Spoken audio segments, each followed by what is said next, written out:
Okay, good afternoon to all. Today I am going to discuss about this authentication center. The authentication center is a protected database that stores a copy of the secret key stored in each subscriber's SIM card and which is used for authentication and ciphering of the radio channel. That means your SIM card has a authentication code. When your SIM card is installed in your mobile phone, that is usually checked by the network operator whether it is authenticated or not through that cipher key. Next is equipment identity register. The equipment identity register EIR is a database that contains a list of all valid mobile equipment on the network, where its International Mobile Equipment IMI identifies each mobile station, and IMI is marked as invalid if it has been reported stolen or is not type approved. So that is known as the equipment identity register. Next, the operation support subsystem OSS. The operation and maintenance center OMC is connected to all equipment in the switching system and to the BSC, and the implementation of OMC is called the operation and support system OSS. Here are some of the OMC functions: administration and commercial operation, that means subscription, end terminals, charging and statistics. Security management, network configuration, operation and performance management. Next is the maintenance task. The operation and maintenance functions are based on the concepts of the Telecommunication Management Network TMN, and which is standardized in the ITUT series M.30. So that is known as the operation support subsystem OSS. And this OSS is a functional entity from which the network operator monitors and controls the system. The purpose of OSS is to offer the customer cost-effective support for centralized, regional and local operational and maintenance activities that are required for a GSM network. An important function of OSS is to provide a network overview and support the maintenance activities of different operations and the maintenance organization. So overall OSS is the operation support subsystem under which all things are controlled. Next, the additional components of the GSM architecture comprise of database and messaging system functions like HLR, home location register, VLR, visitors location register, equipment identity register EIR, authentication center AUC, SMS serving center SMSSC, gateway MSC, GMSC, and chargeback center CBC, transcoder and adoption unit TRU. Okay, this is the call setup in GSM system. So the current location of an MS is maintained by two-level hierarchical strategy with HLR and VLR. HLR and VLR management steps.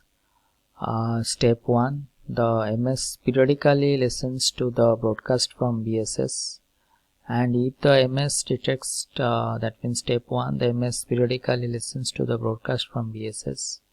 Step 2, the new VLR communication with the old VLR to find the HLR of the MS, and the VLR then performs the authentication process. Step 3, after the MS is authenticated, the new VLR sends a registration message to the HLR. Step 4, the new VLR informs the MS of the successful registration.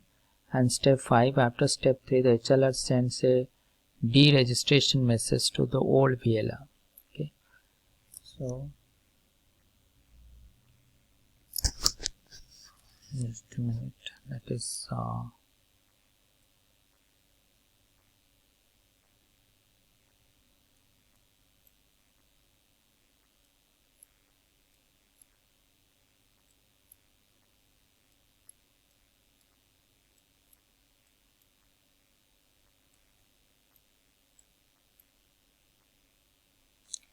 okay, that means this is the call setup in GSM.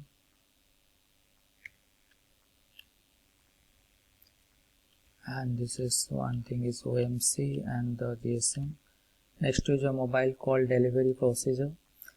When user dials a GSM mobile subscriber, that means mobile station international subscriber directory number, and this is the MSI stream. The call is forwarded to the GMSC Gateway Mobile Switching Center. It then queries the HLR based on the MSI stream to get the routing information required to route the call to the subscriber's current location. After receiving the appropriate HLR address, the GMSC sends a routing information request to it.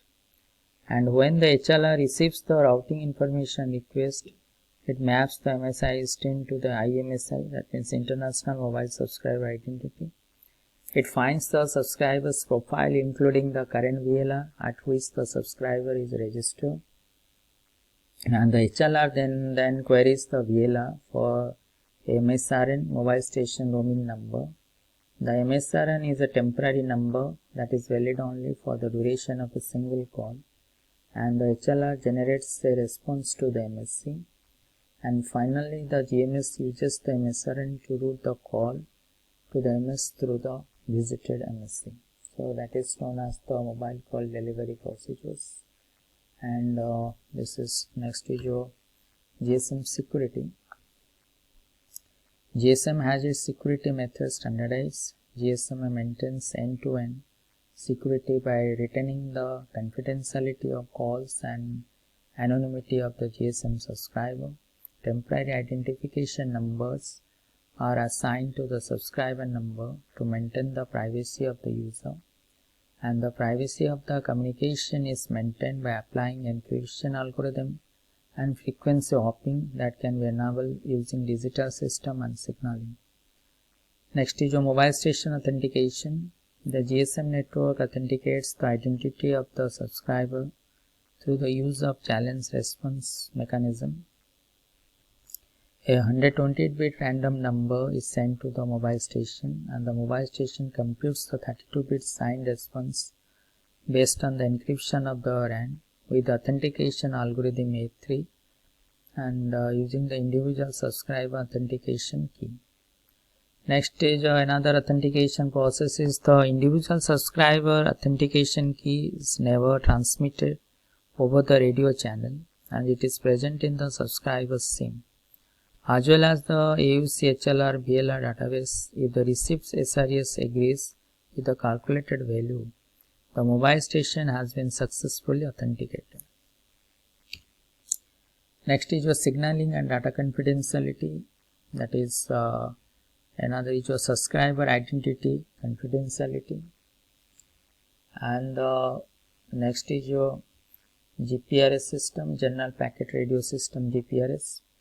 General Packet Radio System is also known as GPRS, is a third generation step toward internet access, and GPRS is also known as GSM IP, that is a global system mobile communication internet protocol, as it keeps the users of this system online. Next is your GPRS also permits the network operators to execute an internet protocol IP based core architecture. Key features: following three key features describe wireless packet data.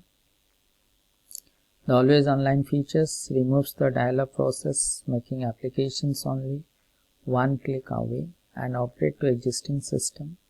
That means operators do not have to replace their equipment, rather GPS is added on top of the existing infrastructure. Next is your goals of GPRS. GPRS is the first step towards an end-to-end wireless. This is an open architecture, consists of IP services, same infrastructure for different air interface, integrate telephony and internet infrastructure. Next, what are the benefits of GPRS? Higher data rates. Next is your easy billing system. And these are the GPRS architecture. GPRS architecture works on the same procedure like GSM network, but has additional entities that allows packet data transmission. And this data network overlaps a second generation GSM network, providing packet data transport at the rates from 9.6 to 171 kbps. Along with the packet data transport, the GSM network accommodates multiple users to share the same air interface resource concurrently. So these are the your GPRS architecture, signaling, circuit switch, GSM, packet switch data and signaling. So today's class, next I'm going to discuss some more points around the GPRS architecture. So today's class, thank you to all.